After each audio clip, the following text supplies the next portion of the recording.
Breaking news. Shedeur Sanders' very first NFL interview is a potent mixture of raw pain, unvarnished truth, and palpable fire. Shedeur Sanders was unceremoniously thrown into a state of utter chaos, with absolutely no meaningful practice repetitions, and yet he still managed to show more genuine composure than the entire Browns offense. Now he is finally speaking out, and the city of Cleveland needs to listen.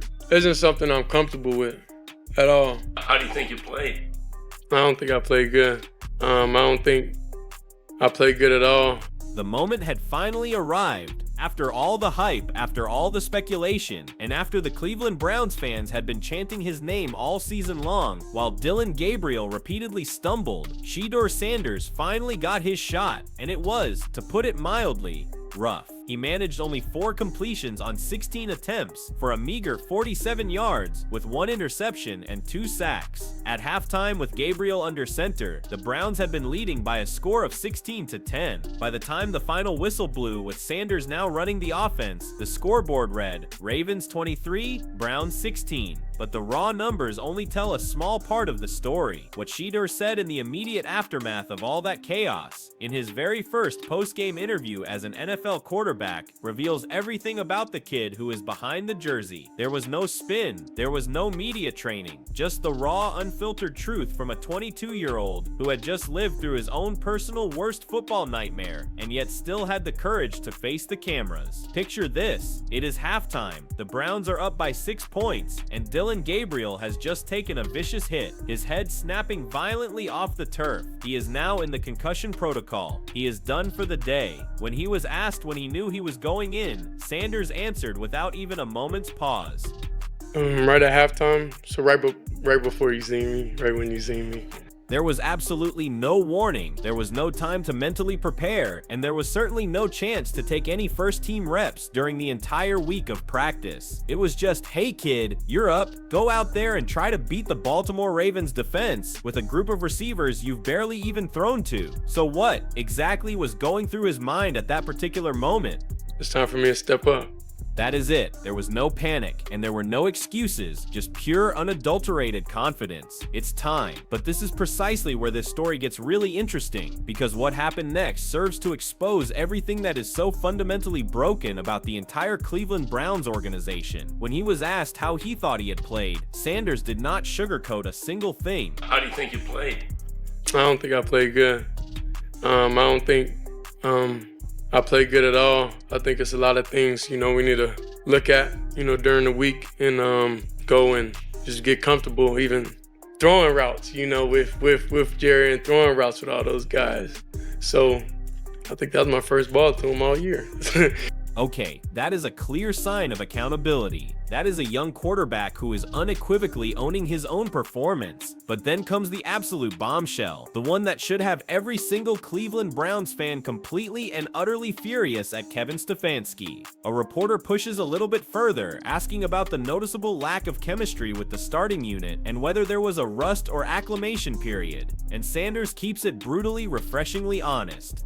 The thing that I was excited about is just being able to get out there, It's the first time I got hit, since my last game at Colorado. His last actual game had been at Colorado, not in training camp, not in the preseason, and not in practice. His last college game was the last time this kid had taken a real live hit before Kevin Stefanski unceremoniously threw him into a heated divisional rivalry game against a playoff-bound Baltimore Ravens defense. And you know what? Sanders was actually excited about it. Just having that feeling back, is good. And, I feel fulfilled overall when it comes to being out there practicing, going in between the lines, seeing actually what it's like. And I know I'm made for it. And there it is. The only receiver Sanders had legitimate chemistry with was Gage Larvdon, a practice squad guy. Not Judy, not Njoku, not Cedric Tillman. The hungry dogs. The guys who don't get first-team reps either. Sanders gets real about those hungry dog periods. The extra practice reps with backup players that were supposed to prepare him for this moment. I think every throw, is going to be complete until it's not, I know Gage is a dog. That's a tough spot. I have the most reps for Gage out of everybody out there. So we out there in the hungry dogs going at it every day. So Yeah. Even after getting completely demolished, after throwing a costly interception, after completing a meager 25% of his passes, and after having to watch his team blow a 6-point halftime lead on his watch, that is not a sign of delusion, and it is not a sign of arrogance. It is a sign of pure, unadulterated belief. And in the NFL, if you do not have that, you are dead on arrival. Sanders nearly had his own personal redemption arc. With under 3 minutes left in the game, and his team trailing by a score of 23-16, he managed to engineer a drive that gave the Cleveland Browns a real legitimate chance to win. On what could have been the game-winning touchdown, he threw a perfect pinpoint ball to Gage in the end zone. Yeah, it helped me understand the concepts live, you know. But it's different when it's different body types going out there, different way how people get out of routes. Like what I seen on the pick initially was I see his hips turn. So I'm like, okay, we're gonna be able to get out there. But at the same time, like playing quarterback is extremely hard. And there it is. The only receiver with whom Sanders had developed any legitimate chemistry was Gage, a practice squad guy. It was not with Judy, it was not with Njoku, and it was not with Cedric Tillman. It was with the hungry dogs. The guys who, like him, do not get any of the first team reps either. Sanders gets real when he talks about those hungry dog periods, those extra practice reps with the backup players that were supposed to have prepared him for this very moment. I'm gonna give them their props. They was a good football team, but I know the only way is up with it, for sure. This kid is simply not making any excuses. He is studying, he is learning, he is already mentally breaking down the game tape in his own head, right there at the podium. Then comes the real gut punch, when he talks about what he actually needs in order to succeed. And the simple fact is, the Cleveland Browns did not give him that. They did not give him the necessary reps. They did not give him the familiarity with the first team offense. And they certainly did not give him the proper preparation. When he was asked what was the most difficult aspect of the game, the Ravens' complex coverage schemes, the relentless pressure, the sheer speed of the game, Sanders gives the credit right where it is due. Losing isn't something I'm comfortable with at all. I just gotta take this one, you know? I gotta take this one, I gotta decompress, I gotta understand, like, you know, this really happened, you know, on my watch. So, I don't like the feeling.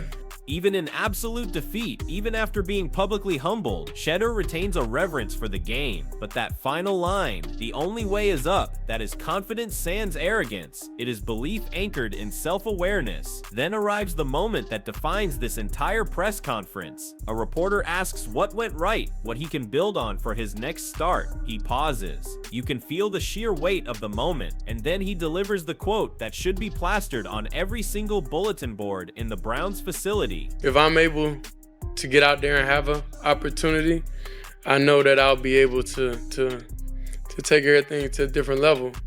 Like I said, I'm still have the same confidence. I'm still me. That'll never go anywhere. On his watch, Dillon Gabriel got hurt. The offensive line could not seem to block anyone. The receivers were completely unable to get any separation, and the game plan was clearly not designed for him. But Shedeur is not pointing any fingers. He is taking it all personally. Playing against a great defense. You got guys from the Pro Bowl out there, so it's exciting to see, okay, this is what it's like. All right. This is what it's like. I'm excited for it. So, you know, I just gotta take this one, you know, and build on it.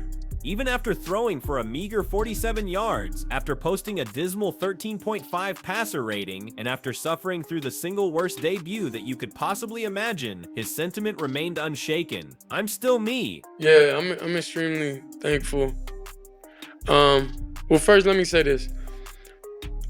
When Dillon out there playing and all that, I appreciate the fans, I appreciate everybody, but it don't really, I'm a good person overall, so I don't really like him not feeling comfortable, confident, you know, when he get out there. So he is excited. After getting completely and utterly destroyed, Shedeur Sanders is actually excited to have to face a group of Pro Bowl defenders all over again. That is simply not normal. That is not how most rookies in the league react after they have been so thoroughly demolished in their debut. That is different. Then comes the most mature and most team-first moment of the entire press conference, because the Cleveland Browns fans had been loudly chanting, "We want Shedeur," while Dillon Gabriel was still in the game, and Sanders had to finally address it. You know, it puts everything in a tough spot, you know, and it's not helping the team, you know, so that could be taken as, okay, I'm being a distraction, even though I ain't doing nothing. So just stop everything for a single moment. This kid has just publicly stated that he does not like it when the fans chant for him, simply because it makes Dillon Gabriel feel uncomfortable. That is the very definition of leadership. That is true character, and that is exactly what you want to see in a franchise quarterback. I'm thankful for the supporters, thankful for the fans, thankful for everybody out there, you know, that believes. And yeah, when I got out there, I definitely felt them. And, you know, I'm truly thankful for it. And Shedeur Sanders is now expressing his concern about being a potential distraction, and this is after he has been sitting on the bench for the entire year, after he has had to watch Gabriel repeatedly struggle, and after the fans have been begging for him to finally get a chance to play. He is worried about the team's chemistry, and yet he still acknowledges the support. He clearly appreciates it, but he is not, under any circumstances, letting it get to his head. I'm just thankful that I'm out here. You know, I'm thankful for the opportunity, thankful for seeing all them 12 jerseys out there, and it was a great feeling for that. But the feeling of losing, that ain't nothing we're gonna get comfortable with, like, on my watch, for sure. There it is again, on my watch. Shedeur Sanders is not treating this like some kind of a learning experience. He is not treating this like a simple rookie mistake that he can just laugh off later. He is treating this as a personal failure that he is determined will never happen again. Was Shedeur Sanders' NFL debut a complete and utter disaster? Absolutely. Did he play well? He told you himself, no. So should the Cleveland Browns fans now panic? Not even close, because here is what actually happened in the city of Baltimore. A rookie quarterback who had not taken a single hit since his time in college, who had not practiced at all with the starting offense, and who had thrown his very first pass all year to his starting receiver, was unceremoniously thrown into a hostile, divisional rivalry game against a playoff caliber Baltimore Ravens defense with absolutely zero preparation. And you know what? He fought. He studied, he learned, he took complete accountability for his performance, and when the cameras finally turned on,